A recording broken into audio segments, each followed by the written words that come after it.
Assalamualaikum warahmatullahi wabarakatuh. Kembali lagi di channel Berita Mistis. Untuk kisah kali ini masih ada sebuah cerita dari tulisannya Untung Prasetyo. Dan untuk kisah yang akan saya bawakan kali ini, sebuah kisah yang berjudul Pocong Penghuni Rumah Kontrakan. Dan sebelum kita lanjut ke ceritanya, tekan dulu tombol like video ini dan jangan lupa tekan juga tombol subscribe channel ini. Nyalakan juga lonceng notifikasinya agar tidak ketinggalan cerita-cerita lainnya dari channel ini. Dan buat teman-teman yang pengen belanja-belanja, nanti silahkan saja klik etalase yang ada di pojok kiri bawah, atau teman-teman bisa kunjungi link pembelian yang nanti ada di kolom deskripsi. Dan seperti apa untuk kisah kali ini, langsung saja kita masuk ke ceritanya.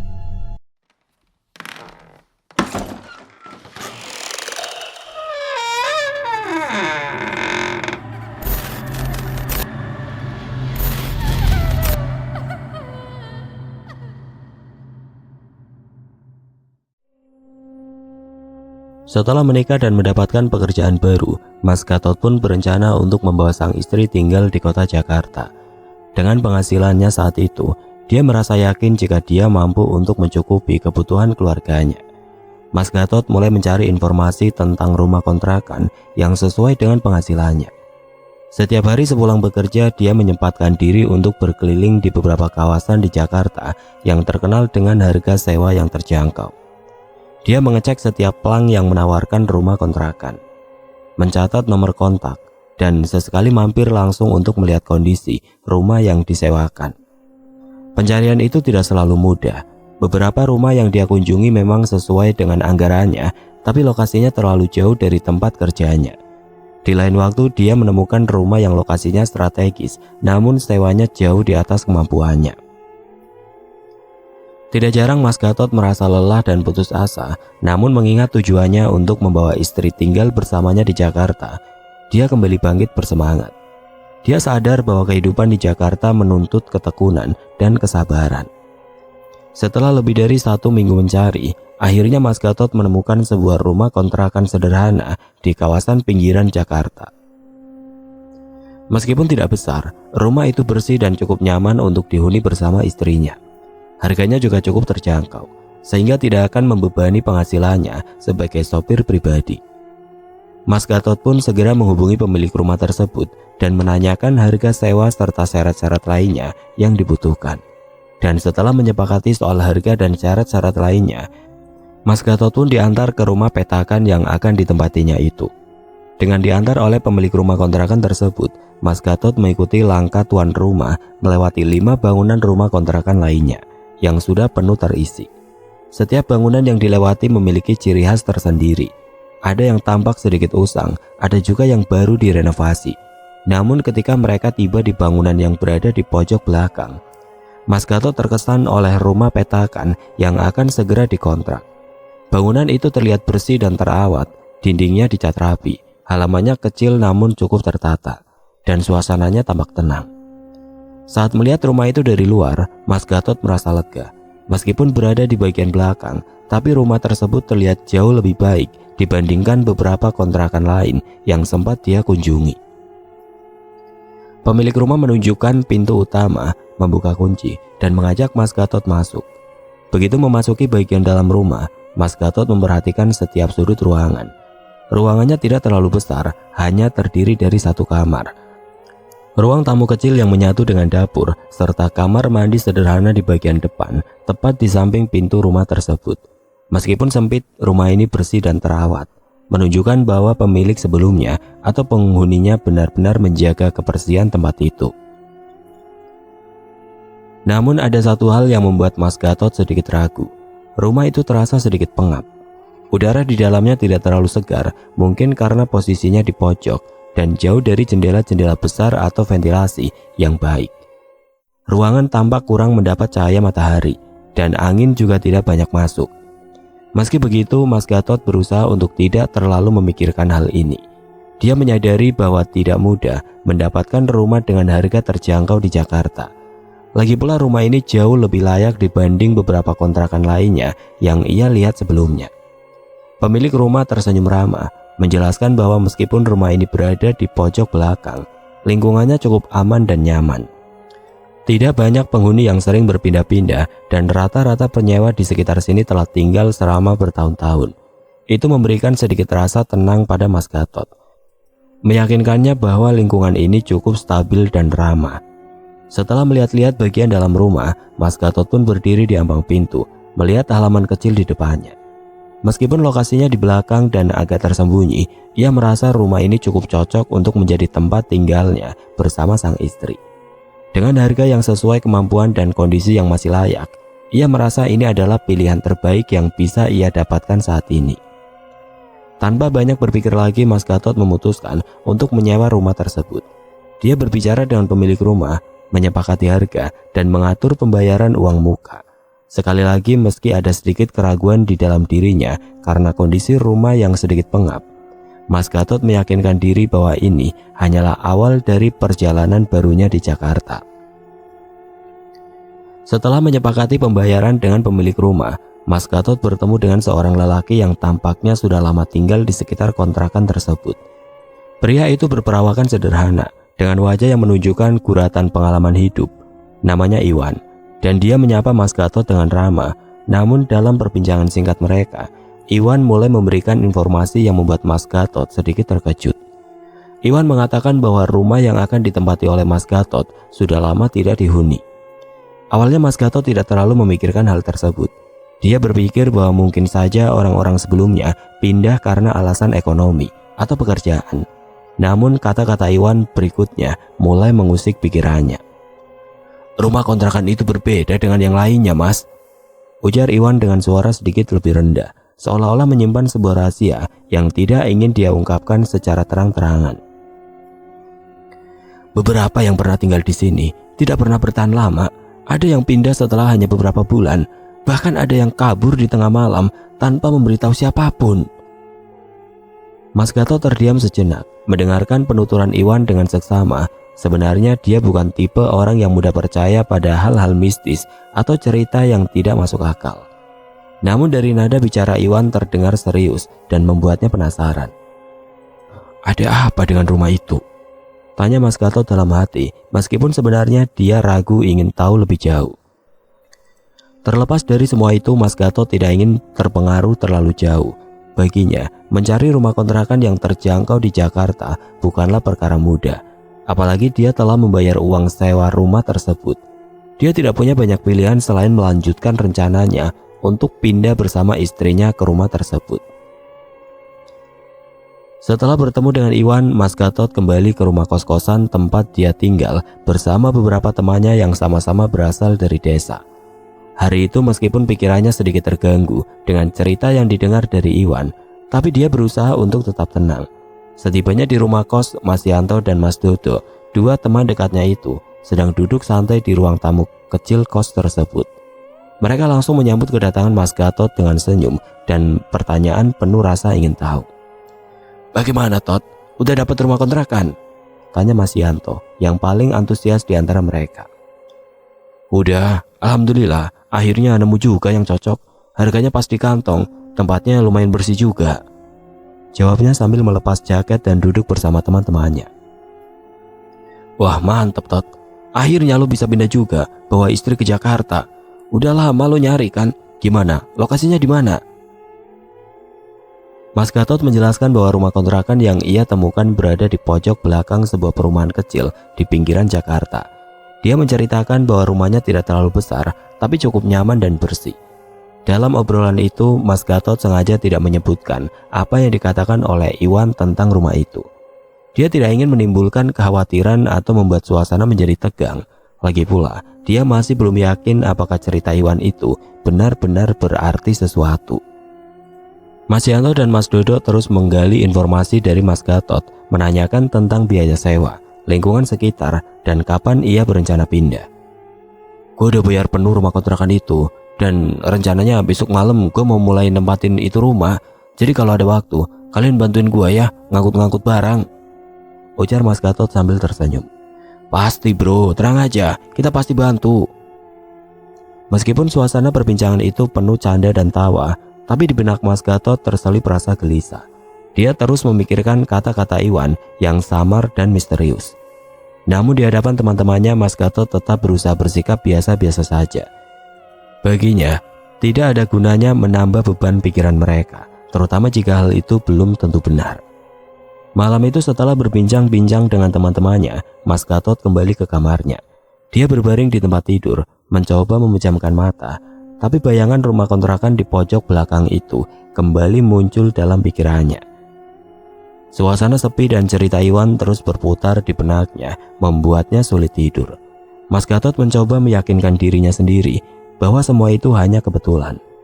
Dia sudah membuat keputusan dan sekarang dia hanya perlu fokus untuk mempersiapkan kepindahannya.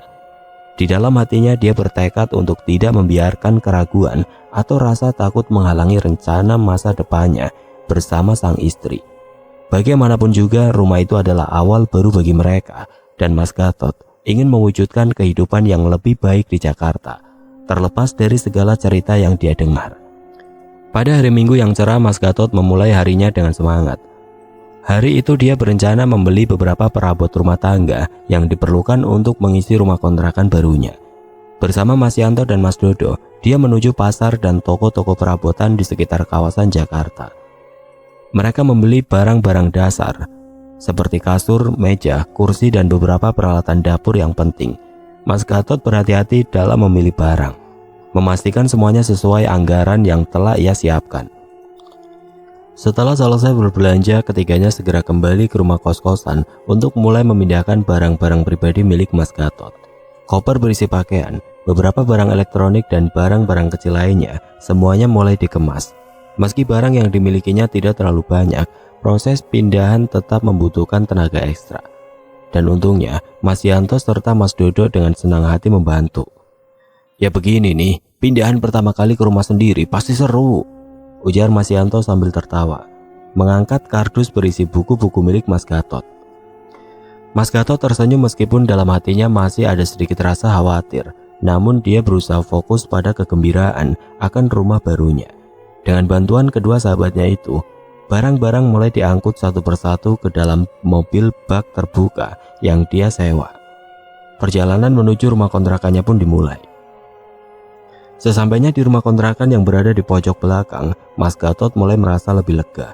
Rumah itu terlihat sama seperti sebelumnya, bersih dan tertata. Meski masih ada perasaan aneh yang menyelinap di dalam dirinya mengingat cerita dari Iwan. Namun dia tidak membiarkan hal itu mengganggu pikirannya saat ini.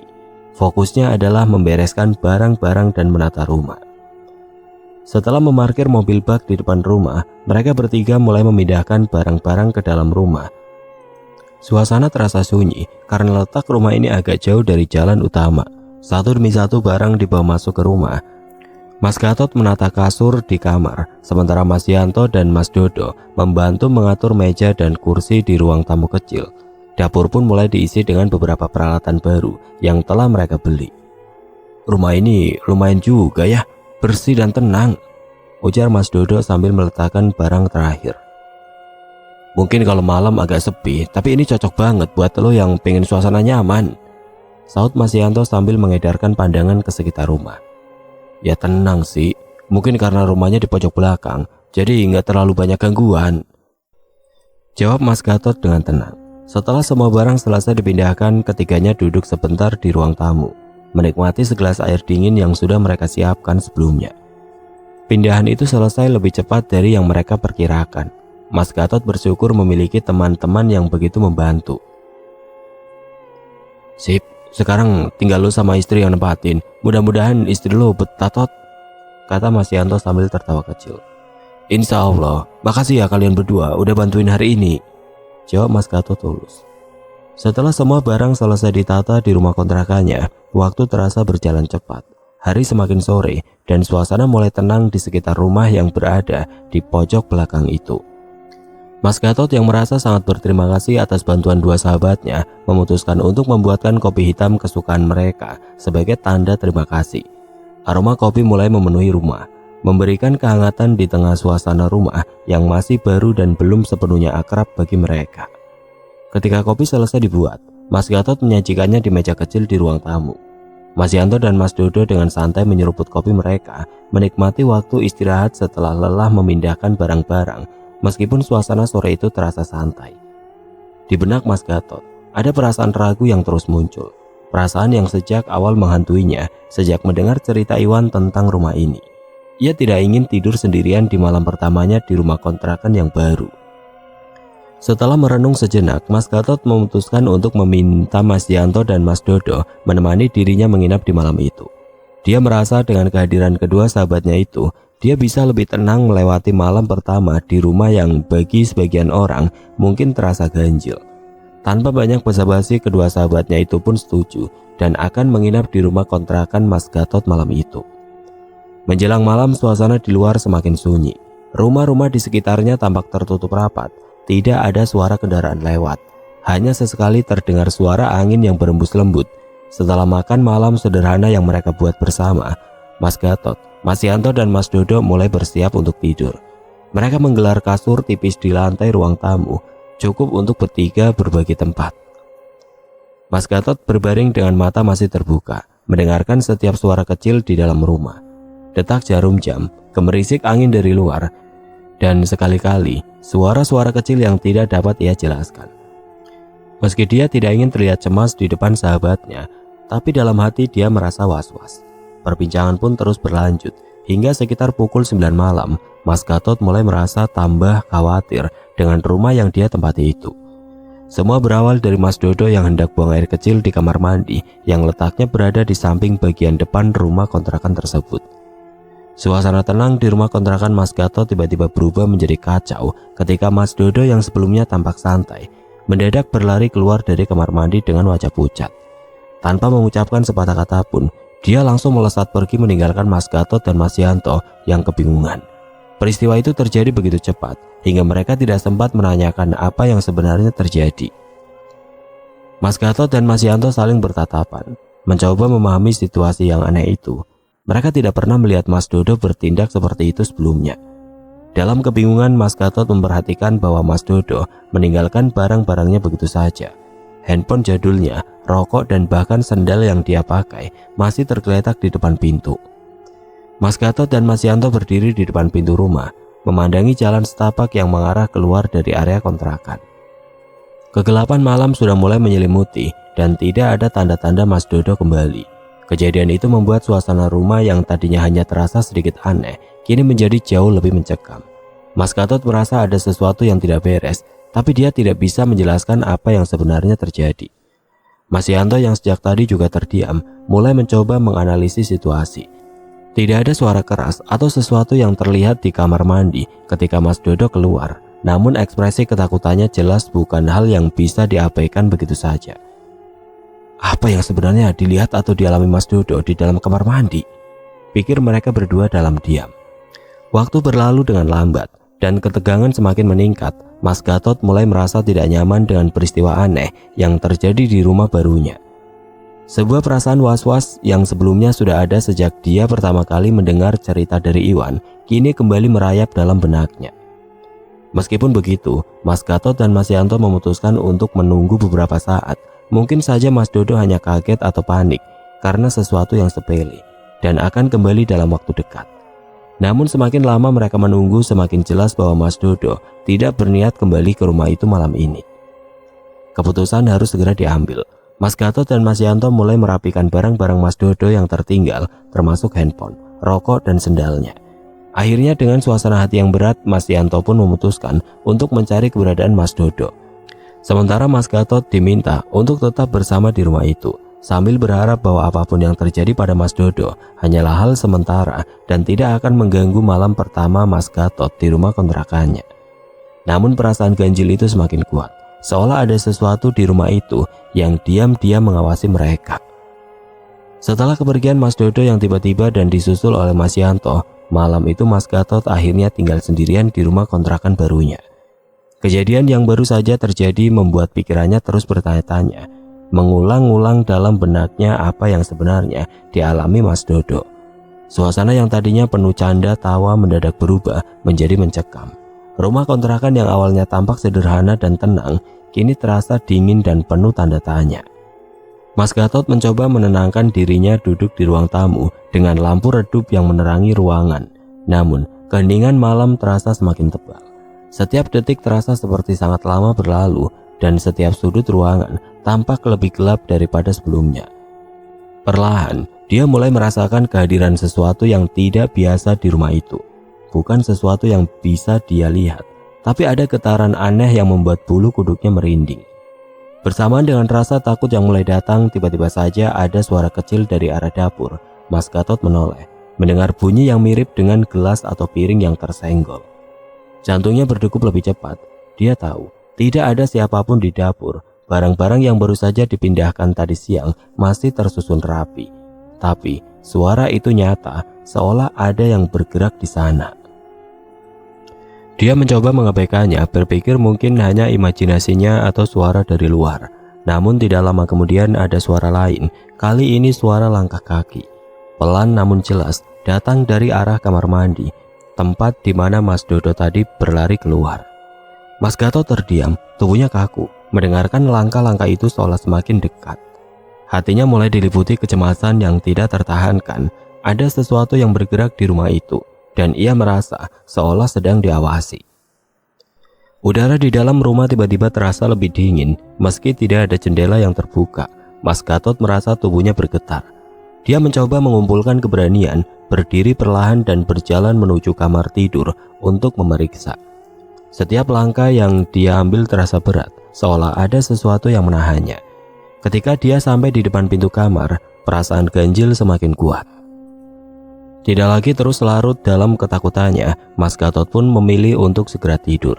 Lampu rumah mulai dipadamkan dan hanya menyisakan cahaya redup dari luar yang masuk melalui jendela depan rumahnya, serta ventilasi kecil di dinding.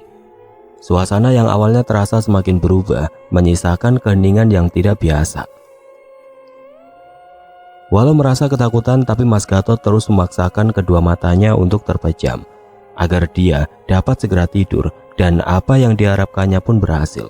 Mas Gatot pun dapat tertidur di tengah suasana mencekam di rumah itu. Malam itu Mas Gatot yang awalnya tertidur nyenyak tiba-tiba terbangun karena merasa udara di dalam rumah kontrakannya menjadi sangat dingin. Dingin yang tidak biasa, menusuk hingga ke tulang, membuatnya menggigil meski dia terbaring di kasur yang cukup hangat. Mas Gatot membuka mata perlahan.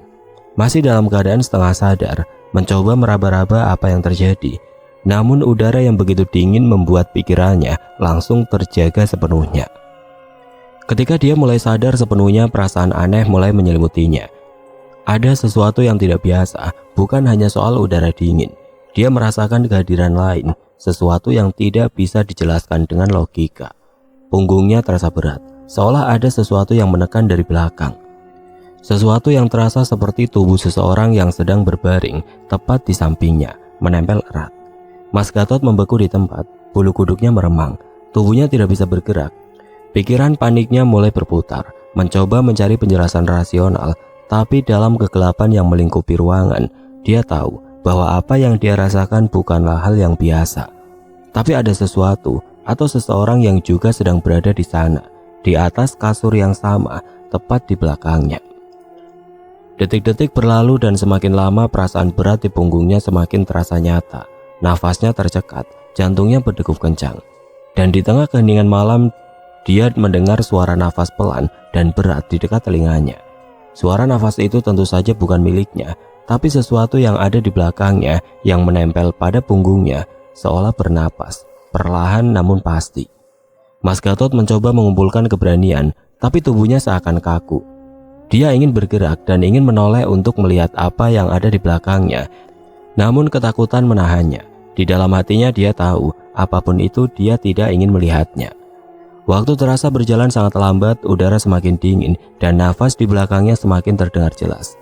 Dalam keadaan ketakutan, Mas Gatot memejamkan matanya lebih erat, berusaha tidak memikirkan apa yang sedang terjadi. Dia berharap ini hanyalah mimpi buruk, sesuatu yang akan hilang ketika dia terbangun kembali. Tapi perasaan dingin dan berat di punggungnya begitu nyata, dan setiap detik yang berlalu semakin membuatnya sadar bahwa dia tidak sendirian di rumah itu. Dalam keheningan yang mencekam, tiba-tiba ada gerakan halus di balik punggungnya. Sesuatu yang tidak kasat mata, namun nyata, mulai bergerak perlahan-lahan. Mas Gatot merasakan seolah-olah tubuh itu semakin menempel dengan erat, seakan siap untuk mengungkapkan wujudnya kapan saja. Ketegangan yang tidak tertahankan menguasai pikirannya, membuatnya terjebak dalam kengerian yang tidak bisa dia kendalikan. Saat itulah, dalam kebisuannya, Mas Gatot merasakan sesuatu yang dingin menyentuh lehernya, seperti sentuhan jari-jari yang tidak kasat mata, namun nyata. Sentuhan itu terasa lembut namun menyeramkan, membuat darahnya serasa membeku. Dengan nafas yang semakin pendek, Mas Gatot tahu bahwa dia harus melakukan sesuatu, harus bertindak, meskipun seluruh tubuhnya kaku dalam ketakutan. Dalam kegelapan yang mencekam, Mas Gatot berdiam diri untuk beberapa saat. Tubuhnya gemetar dan keringat dingin membasahi kulitnya. Dia benar-benar terperangkap dalam ketakutan yang begitu nyata. Setiap detik terasa seperti sebuah ujian bagi keberanian yang tersisa dalam dirinya. Nafasnya pendek dan cepat. Pikirannya terjebak antara kenyataan dan rasa takut yang tidak terjelaskan. Namun di tengah ketakutan itu, Mas Gatot sadar bahwa dia tidak bisa terus-menerus berdiam diri. Ada sesuatu yang nyata di belakangnya, sesuatu yang harus dia pastikan. Dengan sisa-sisa keberaniannya yang terkumpul, dia pun memberanikan diri untuk menggerakkan tangannya. Perlahan, dia mulai meraba ke belakang, dengan jantung berdebar kencang siap menghadapi apapun yang akan dia rasakan. Tangan Mas Gatot gemetar saat dia perlahan-lahan mendekati sumber perasaan aneh di punggungnya. Jari-jarinya menyentuh sesuatu yang terasa padat, lembut dan dingin, seperti kulit manusia. Dia benar-benar merasakan kehadiran sesuatu, seperti tubuh seseorang, atau sesuatu yang menyerupai tubuh terbaring di belakangnya. Sentuhan itu bukan halus atau samar, melainkan begitu nyata hingga membuat darahnya terasa semakin membeku. Pada saat itu Mas Gatot tidak bisa lagi menyangkal apa yang dia rasakan. Ada sesuatu atau seseorang. Jantungnya berdetak begitu cepat, hampir membuatnya sesak nafas. Tubuhnya terasa semakin kaku, seolah seluruh tenaga yang dia miliki tersedot oleh rasa takut. Dia merasakan tubuh di belakangnya sedikit bergerak, dan suara nafas yang tadi samar kini semakin jelas terdengar di telinganya. Perlahan, perasaan dingin yang begitu menusuk semakin kuat, seolah-olah sosok itu mendekat lebih rapat lagi. Ada ketakutan luar biasa yang menyelimuti seluruh tubuh Mas Gatot. Tapi di dalam hatinya ia tahu, dia harus segera berbalik untuk melihat apa yang sebenarnya ada di sana. Dengan keberanian yang hampir habis, Mas Gatot akhirnya memutuskan untuk menoleh. Gerakannya begitu pelan, setiap tarikan otot terasa berat, seperti ditarik oleh rasa takut yang begitu besar. Dalam sekejap dia berbalik sepenuhnya, matanya memaksa untuk melihat ke arah belakang, ke arah di mana dia menyentuh sesuatu yang dingin dan aneh. Dan ketika Mas Gatot membuka kedua matanya, pemandangan yang menyambutnya membuat darahnya seketika berhenti mengalir. Tepat di belakangnya, hanya beberapa sentimeter dari wajahnya, terbaring sosok mengerikan. Pocong dengan wajah hitam legam, mata tajam yang berkilat dalam kegelapan, dan bibir yang membentuk seringnya menyeramkan. Sosok itu tampak sangat nyata begitu dekat, hingga Mas Gatot bisa merasakan dinginnya kehadiran makhluk tersebut. Seluruh tubuh Mas Gatot seolah membeku, nafasnya tertahan, dan meskipun dia ingin sekali bergerak atau berteriak, namun tubuhnya tidak lagi menuruti perintahnya. Lidahnya terasa keluh, tenggorokannya kering, dan tidak ada satupun suara yang berhasil keluar dari mulutnya. Jantungnya berdebar begitu keras, tapi tidak ada yang bisa dia lakukan selain terbaring kaku, terjebak dalam kengerian yang tidak tertahankan. Sosok pocong itu hanya terus menatapnya dengan seringai yang semakin lebar.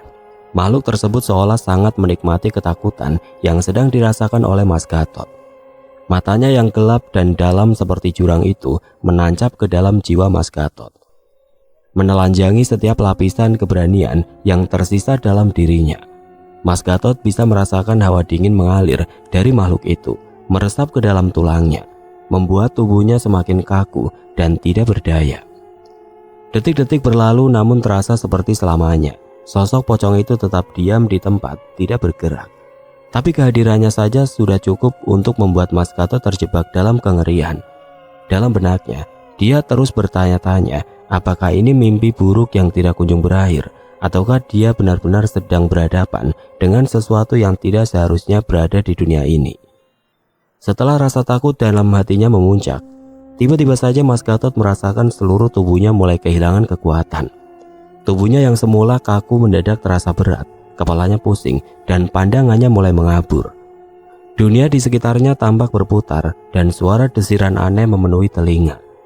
Dia merasa seperti ditarik ke dalam kegelapan yang semakin pekat. Sementara sosok pocong itu masih menyeringai, seolah membawa Mas Gatot semakin dalam ke dalam ketakutan. Akhirnya di tengah kekalutan dan rasa takut yang memuncak, Mas Gatot tidak mampu lagi menahan beban yang menekan dirinya. Perlahan kesadarannya mulai pudar. Segala sesuatu di sekitarnya menjadi kabur dan sosok pocong itu mulai menghilang dari pandangannya. Mas Gatot merasakan tubuhnya makin ringan dan tanpa disadari, dia pun kehilangan kesadarannya, jatuh ke dalam kegelapan yang penuh misteri. Apa yang terjadi setelah itu Mas Gatot sama sekali tidak tahu. Kengerian yang dia alami malam itu menjadi potongan mimpi buruk yang menghantui pikirannya bahkan ketika kesadarannya menghilang. Suara ketukan pintu yang terdengar samar-samar diiringi dengan panggilan namanya yang semakin jelas membangunkan Mas Gatot dari keterpurukan malam yang baru saja dia alami. Nafasnya masih terasa berat dan ketakutan yang mencekam semalam belum sepenuhnya hilang. Namun suara-suara yang memanggilnya berulang kali memaksa Mas Gatot untuk bangkit dari tempat tidurnya. Dengan tubuh yang masih lemas dan pikiran yang diliputi kebingungan, Mas Gatot duduk sejenak, mengedarkan pandangannya ke setiap sudut ruangan. Cahaya pagi yang masuk melalui celah-celah jendela menunjukkan bahwa malam telah berlalu. Rasa lega mulai menyelimuti dirinya, meski sisa-sisa ketakutan masih membekas. Keheningan yang mencekam semalam seakan sirna bersama munculnya sinar matahari. Dengan langkah pelan dia berjalan ke arah pintu rumah. Sementara detak jantungnya masih terasa cepat, mungkin karena sisa trauma yang belum sepenuhnya hilang. Ketika pintu rumah akhirnya terbuka, rasa yang sulit digambarkan tiba-tiba memenuhi hatinya. Di depan pintu telah berdiri Mas Yanto, sahabat yang tadi malam meninggalkannya sendirian. Kehadiran Mas Yanto membawa rasa lega yang luar biasa, seolah semua mimpi buruk semalam hanyalah bayangan yang akan lenyap begitu saja. Mas Gatot tidak bisa menahan rasa syukur yang mendalam. Kehadiran Mas Yanto dengan wajah cemas yang jelas terlihat di wajahnya, seolah membawa secerca harapan dan kenyataan kembali ke hidup Mas Gatot. Dia terus mengucap syukur dalam hati, berterima kasih atas selesainya malam yang mencekam itu, meski tubuhnya masih terasa lemah dan pikirannya belum sepenuhnya pulih dari pengalaman aneh yang baru saja dia alami. Setidaknya, pagi ini dia tidak lagi sendirian. Mas Yanto menatap Mas Gatot dengan penuh kekhawatiran. Tetapi belum sempat dia bertanya, Mas Gatot hanya mengangguk pelan, menyiratkan bahwa dia baik-baik saja. Setidaknya untuk saat ini. Meski rasa takut masih menyelinap dalam batinnya, kehadiran sahabatnya memberikan secuil ketenangan di tengah badai ketakutan yang baru saja dia lalui. Melihat wajah sahabatnya itu pucat, Mas Yanto pun langsung menanyakan apa yang terjadi kepada Mas Gatot. Tapi saat itu Mas Gatot masih merasakan kengerian atas apa yang dialaminya semalam. Seolah tidak ingin lagi berada di rumah kontrakan yang baru saja satu malam dia tempati itu. Mas Gatot pun langsung mengganti pakaiannya dan mengajak Mas Yanto pergi dari rumah itu untuk menceritakan kejadian menyeramkan yang semalam dialaminya. Setelah sampai di kamar kos-kosan tempat Mas Yanto dan Mas Dodo tinggal, Mas Gatot dibuat terkejut dengan kondisi Mas Dodo yang terbaring lemah dengan suhu tubuh yang tinggi. Tidak lama kemudian Mas Yanto pun menceritakan apa yang semalam dia alami Mas Dodo ketika dia berada di dalam kamar mandi rumah kontrakan Mas Gatot. Menurut cerita Mas Dodo, ketika dia selesai buang air kecil di dalam kamar mandi tersebut, tiba-tiba dia mencium bau busuk yang sangat menyengat. Karena bau busuk itu juga, bulu kuduk Mas Dodo langsung meremang.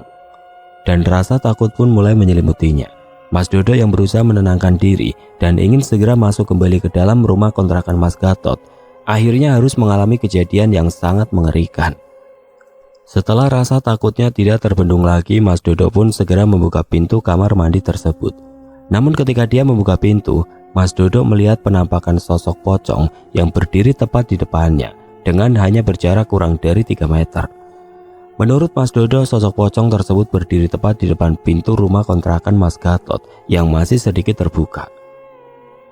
Beruntung penampakan sosok pocong itu tidak berlangsung lama, dan setelah sosok yang sangat mengerikan itu menghilang, tanpa pikir panjang lagi Mas Dodo pun langsung berlari pulang, meninggalkan Mas Yanto dan Mas Gatot yang masih berada di dalam rumah kontrakan.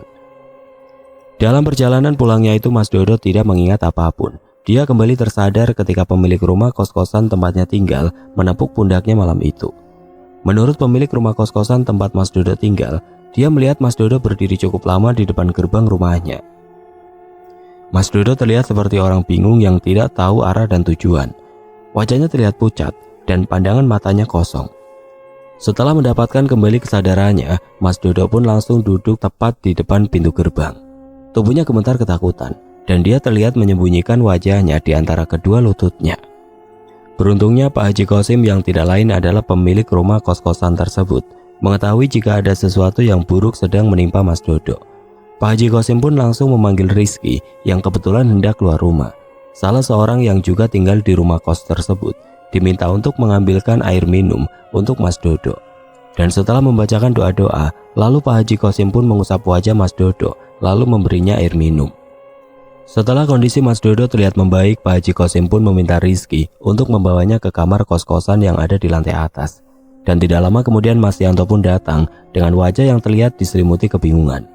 Setelah mendengar cerita dari Mas Yanto tentang apa yang dialami oleh Mas Dodo semalam, Mas Gatot akhirnya memutuskan bahwa rumah kontrakan yang baru saja dia sewa tidak layak untuk ditempati.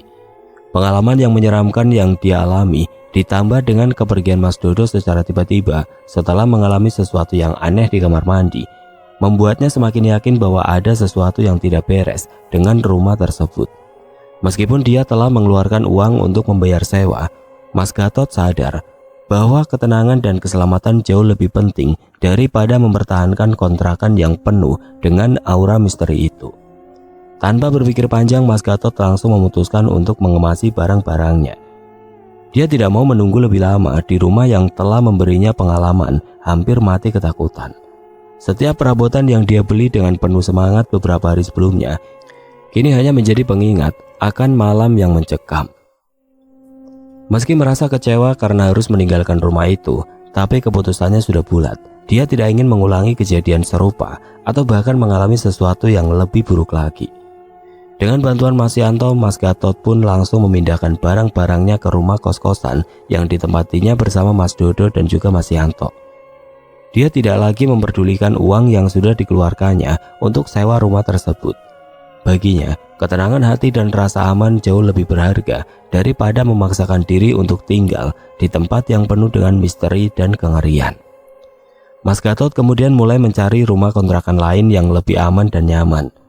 Meski perjalanan mencari kontrakan baru mungkin tidaklah mudah, tapi setidaknya dia bisa melakukannya tanpa rasa takut yang terus menghantuinya. Pengalaman yang baru saja dia alami menjadi pelajaran berharga bahwa tidak semua rumah adalah tempat yang bisa menjadi rumah yang sesungguhnya.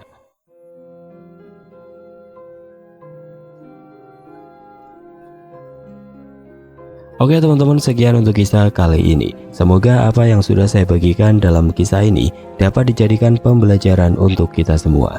Dan buat teman-teman yang baru bergabung, jangan lupa untuk like, komen, share, serta subscribe channel ini. Dan nantikan kisah-kisah horor berikutnya tetap di channel Berita Mistis. Wassalamualaikum warahmatullahi wabarakatuh.